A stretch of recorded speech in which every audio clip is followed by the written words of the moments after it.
So this is a bit of an impromptu video because I haven't really been talking about what's important, and I know that most of you probably follow my channel for book reviews and things like that, but I'm just not really there at the moment. I'm not in that kind of mind frame. So what I actually wanted to talk about is abuse,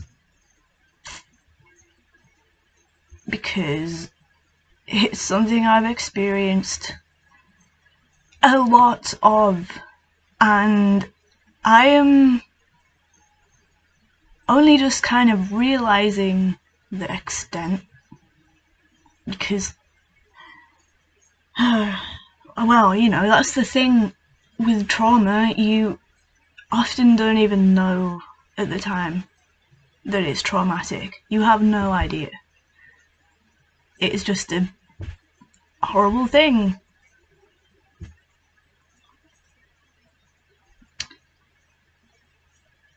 And then you see the impact it has on the rest of your life, and you're like, well, shit, guess that was trauma.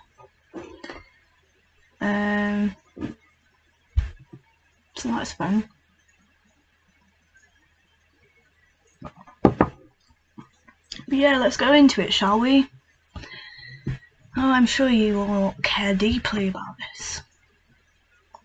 I'm sorry, I shouldn't joke about that, but I don't know, maybe I should. Jeez, I think I'm just deflecting. I'm just trying to delay the inevitable. So yes, well, what's the root of it all? Well, parents, mostly. My dad is a tosser. He, like, I don't know. He had this thing about, like, my bum, and he would like to kind of randomly slap it, and it was kind of flirty, and he didn't do that to my brother. He also said such things as, I didn't realise we had African blood in the family, and he also said he was telling my brother that he was going to get fat, and then he was like, oh, but she'll have curves in all of the right places. Like, dude, I was 9? Like, it's fucking disgusting. Like, ugh. You know, and there was this time when I was like 4 or something. I don't know. It's all a blur. But I'd like warts on my ass, and I'd been to the doctors about it with my mum, of course. I wasn't that independent as a 4-year-old. But yeah, like, she told Dad about it, and he like really wanted to have a look. And even at the time, I was like deeply uncomfortable with that. Deeply uncomfortable. So, while his face was there, hovering above my arsehole, I let out a nice massive fart, and he looked at me like, you know, he just kind of stepped on something disgusting. And yeah, I don't know why, but I It's always seemed like a huge victory to me, you know? And I have no idea if he's done anything else. He might have done. He might not have done. But what he has done, you know, that was enough. That was enough. Because, you know, there's a whole other range of horrible things. Like, well, okay, let's say he was taking us somewhere in the car. He would, like, blast music at top volume, and like me and Isaac, my brother, would be crying, like asking him to turn it down, and he would just laugh at us, insult us, all that jolly stuff. And he'd always complain if we needed food or water. You know, things that you need to live.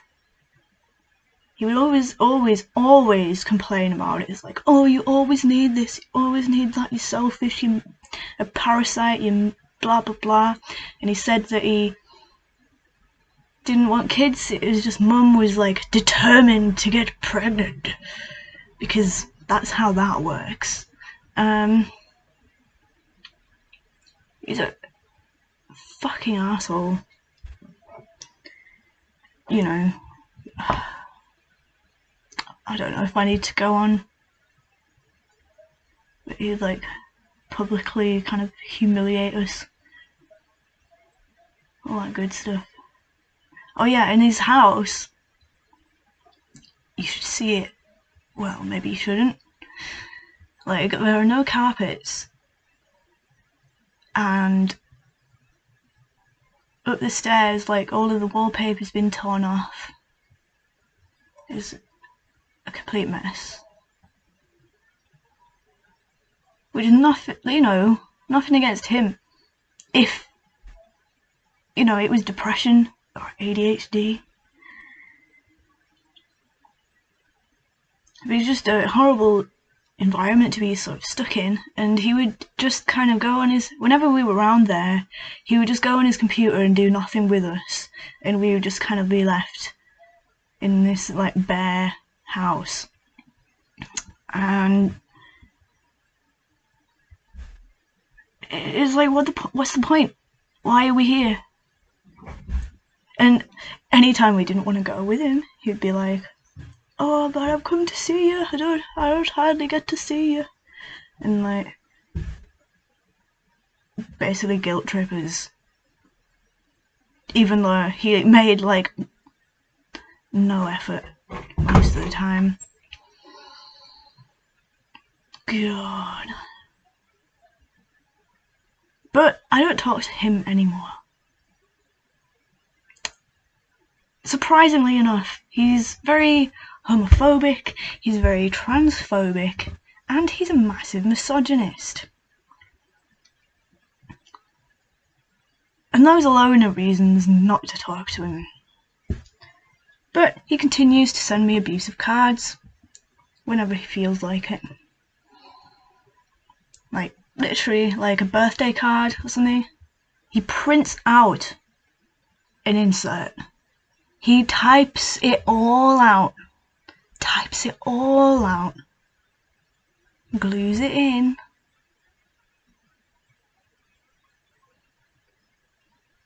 And it's all just horrible shit.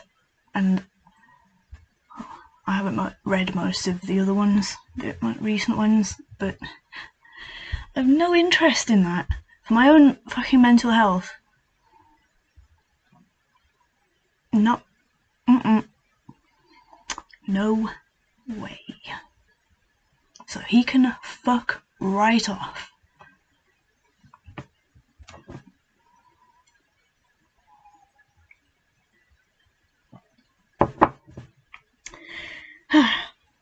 So that's the daddy. Like, I'm not gonna talk about mum. Maybe I should. I don't know. But like, it's very emotionally distant. Not a very huggy person. Not the kind of person. But she's the kind of person who leaves the room when you start crying. And you feel like she's angry at you.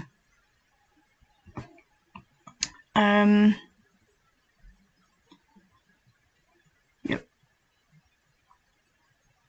One of my like worst memories growing up is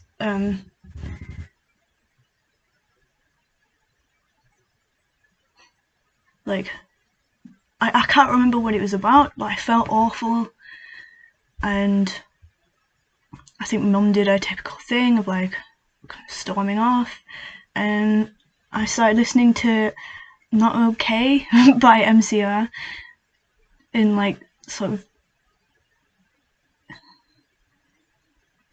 screaming along and crying, and like I just started crying so much, and nobody came and saw if I was okay. I was like 14. Oh yeah, that's nice. I remember another time, it's about the same age, I started like, I was at Dad's and I was crying about something, and then I was just so fucking depressed, I started like basically throttling myself, and like he just kind of chuckled. He was like, ha ha ha, you do get sad, don't you?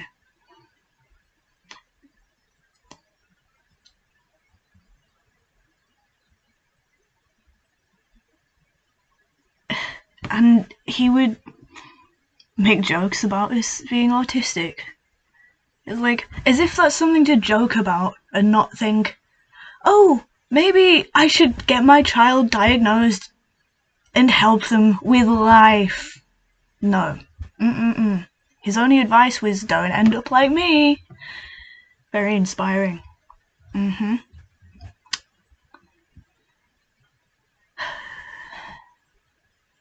So, basically what's happened since then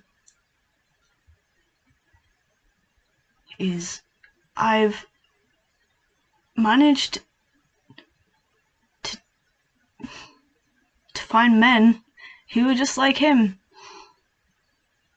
And in an effort to like redeem him, maybe, because that's apparently how it works, I try loving them. And it's a fucking horrible time, believe me.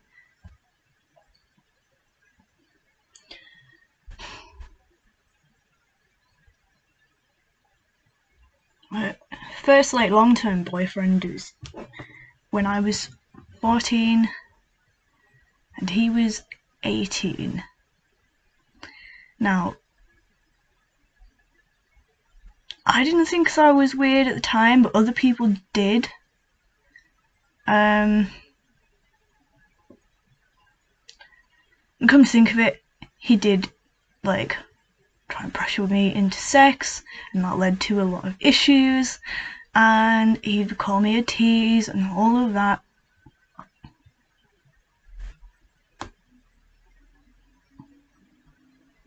And I think the first, when we tried to have sex, you know, like,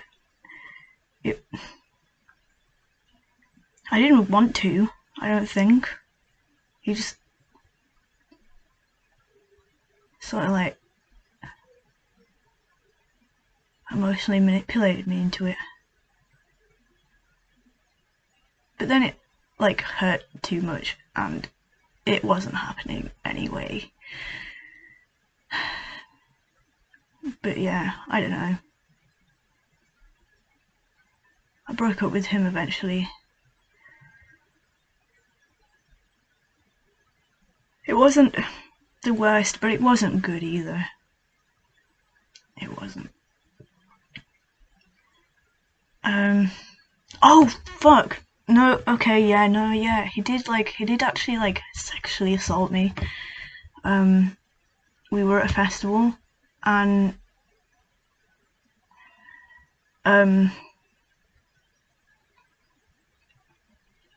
we were camping, and I woke up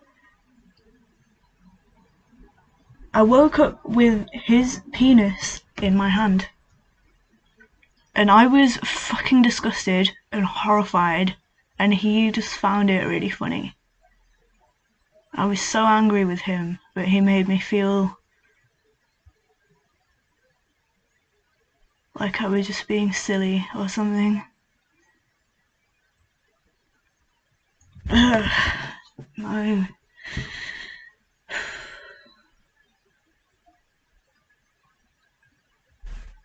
So fucking grim.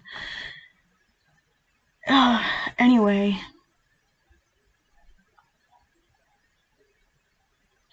Well, after that, at uni, I met someone who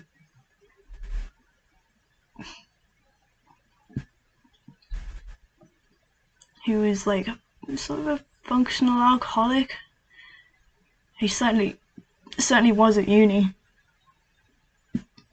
and he was incredibly impulsive and reckless and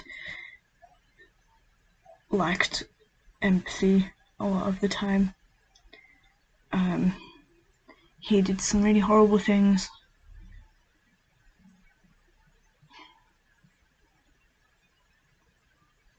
And this isn't like the worst thing in the world, but he would steal my weed, which was really annoying, because he just felt entitled to it. And it wasn't just like small bits or anything like that. He would take a whole nug, or like the entire rest of my weed.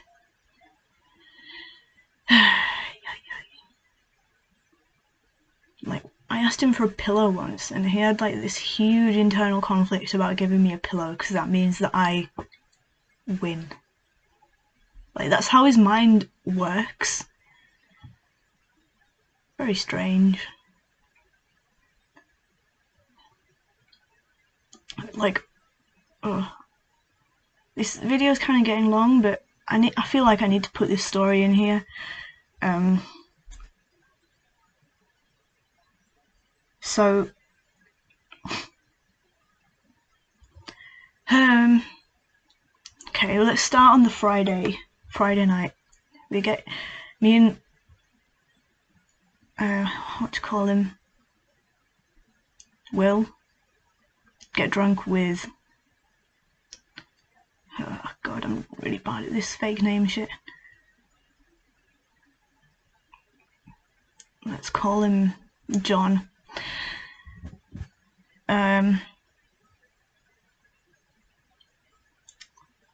Yeah, so we're very drunk, we're very merry, and we end up in my bedroom just chatting shit. We're all standing up. We were like talking about having a threesome or something, and we decide to kiss each other, just like, you know, take turns, and Will and John first, then me, and turned out it wasn't that pleasant. He was very stubbly and spiky. But yeah, afterwards, Molly came downstairs, and she was like, "Oh, I heard all of that." She was like really angry because John was her ex from like a year ago, and she'd left him because she liked someone else.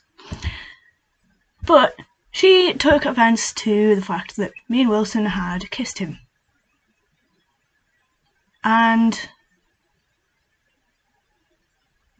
it's not, well, I felt it wasn't fair, but like, Wilson being like how he was. Shit, I've just started calling him his name. Doesn't matter. But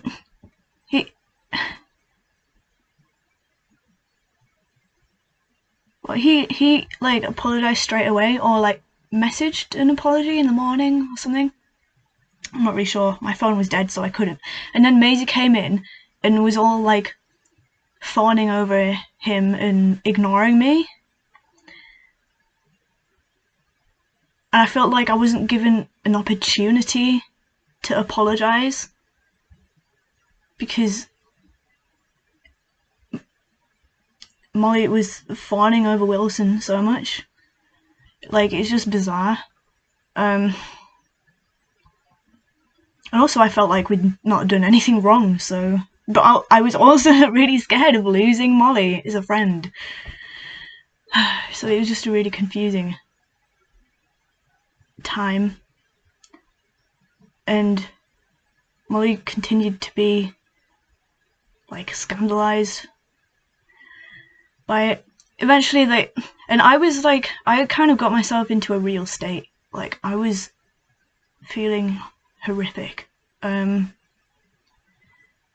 And they went off to Queer Fest. They all went off. And I was just left in this absolute state. So I went to a cafe and started writing. And I started writing about how people aren't real to each other if they don't know them, right? So, you know, you can see a stranger in the street and, like, they might do something weird, but then you're like, oh, it's just one of them. You won't think anything of it. It's not real. And I started thinking about that and about how everything we see is just kind of facade that we interpret and use to our own purposes, and how that facade can actually be manipulated and used by something much greater than us, directed against us. And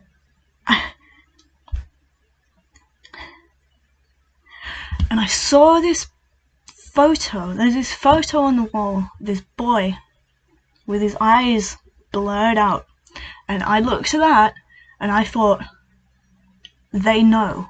I don't know who they are, but he was one of them, and they knew that I knew, okay? And that's the moment where everything just changed. Everything, I can't describe it. Everything was a cardboard cutout.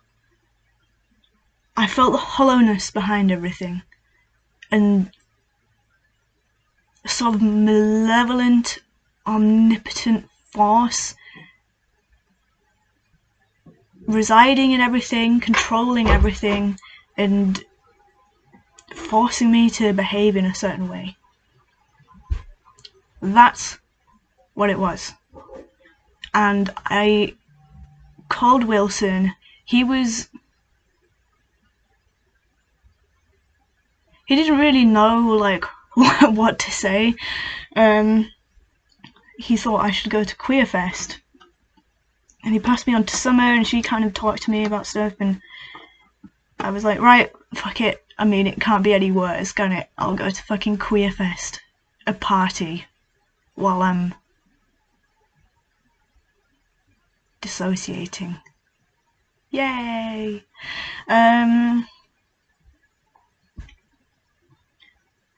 Yeah, I got there, and Wilson's ex was like hovering, like, Wilson's ex is like not far away, hovering over him, and that makes me feel very uncomfortable, and that makes me feel like I have to sit far away from him to not infringe on him and his ex.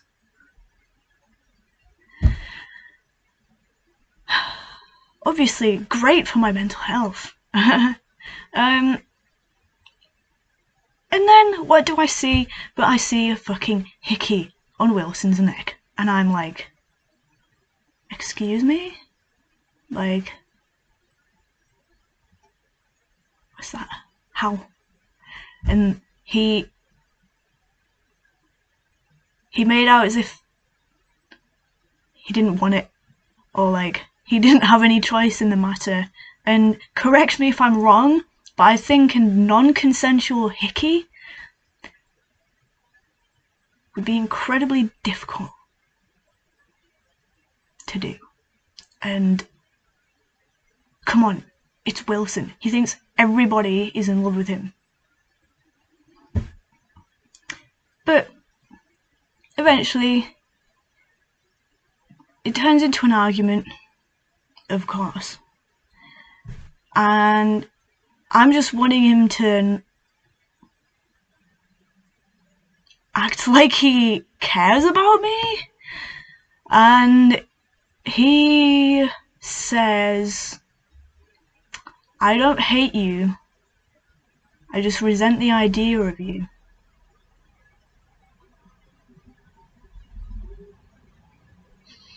So that's fun.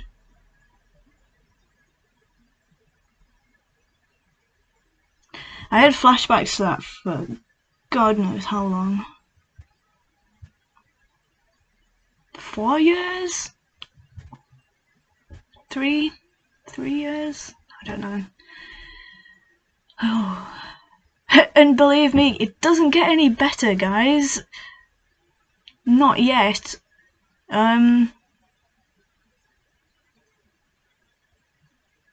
Jesus. Yeah. No.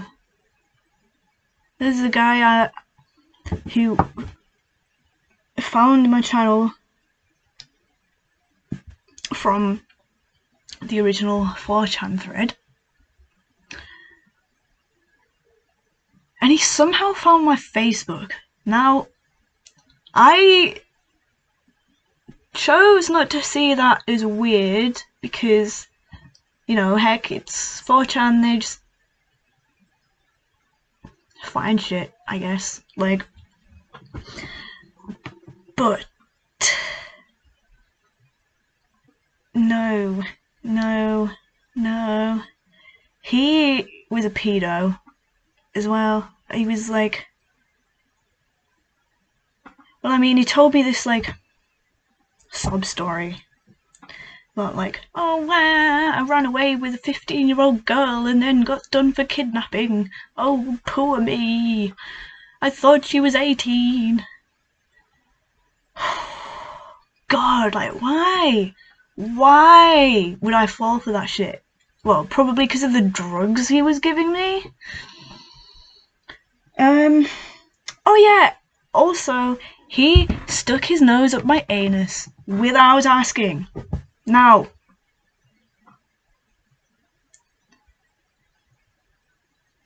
I don't know how it happened, but it did.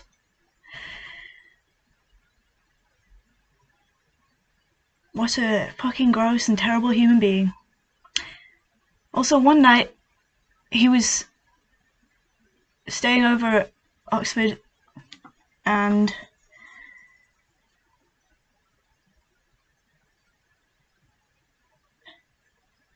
like, I don't know, we had a bit of a awkward silence that night.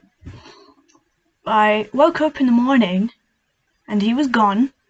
All of his stuff was gone, and with no nothing, no word of goodbye, nothing. So I was fucking devastated. I was devastated. I called him. I had to go outside the building to get signal, and I was just outside crying my fucking eyes out. And the cleaner sees me, and she's like this sort of short Malaysian woman, and she says, the devil has come into your life to make you cry like this. And I've honestly never felt more heard than that. God. But again, I would make excuses for him. I'd be like, oh, he's bullied, you know, he's just putting up like this wall to protect the, you know, soft interior. But like, no. He was a fucking alcoholic. He was 26. I was 18. 18. He was 26. And an alcoholic. And he told me that that was a good way to deal with life. I mean, I didn't believe him, obviously, but fuck me. Why? I'm pretty sure he also compared me to like a 9-year-old boy or something. It's like, dude, why the fuck are you attracted to me then? Like, you are a pedo, aren't you? Like, that's the thing, pedos are attracted to me. And if that's you, you can fuck off because you're disgusting.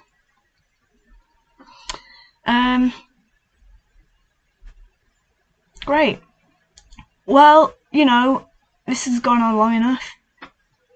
Part 1 of my fun experiences with life.